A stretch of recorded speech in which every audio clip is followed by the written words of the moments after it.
Cost and benefit. India cannot hand over Sheikh Hasina to the unelected Yunus government. Amid signs that in New Delhi and Dhaka are trying to resolve other issues that have marred their ties in the last few months, the issue of Bangladesh demand that India extradite Sheikh Hasina remains intractable with neither side budging. In December, Indian Foreign Secretary Vikram Misri was able to convey during his Dhaka visit that India remains a friend. He also reaffirmed that continuity in ties in trade, energy, infrastructure, and connectivity.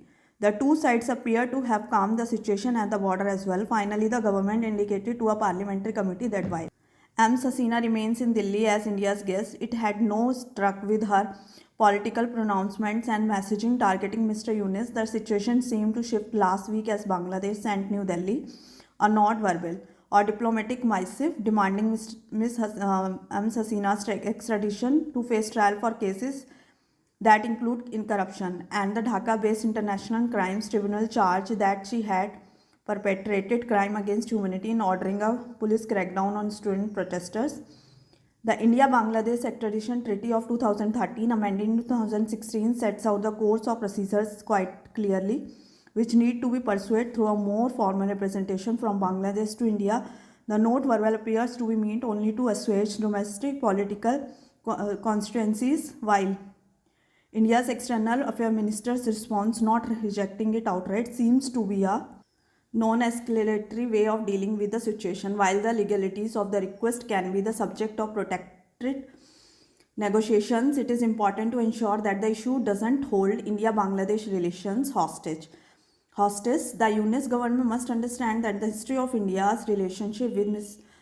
Hasina and with her family is forged in the sacrifices made in both countries for the liberation of Bangladesh. The assassination of her father, Sheikh Mujibur Rahman, the members of her family in 1975, and her first exile in India strengthened the bond. It is futile to expect that India would simply hand Hasina over when she has sought refuels her, and no amount of coercive pressure could force on Indian government to comply. The decision to shelter the Dalai Lama in 1959, for example, has wavered despite Chinese pressure. Furthermore, bringing Hasina to an account is not mandate of the interim regime, should be pursued by a government duly elected by the Bangladeshi people in Delhi. In Delhi, there must be a recognition that the actions of Ms. Hasina's government have scarred the nation. The fact that she is making political statements with ease from Indian soil is likely to embitter ties with, and New Delhi must conduct a full cost benefit analysis of how helpful these statements are given the consequences of a tense border and geopolitical turmoil. Both countries must learn to deal with the issue diplomatically in a separate silo from other aspects of their important relationships.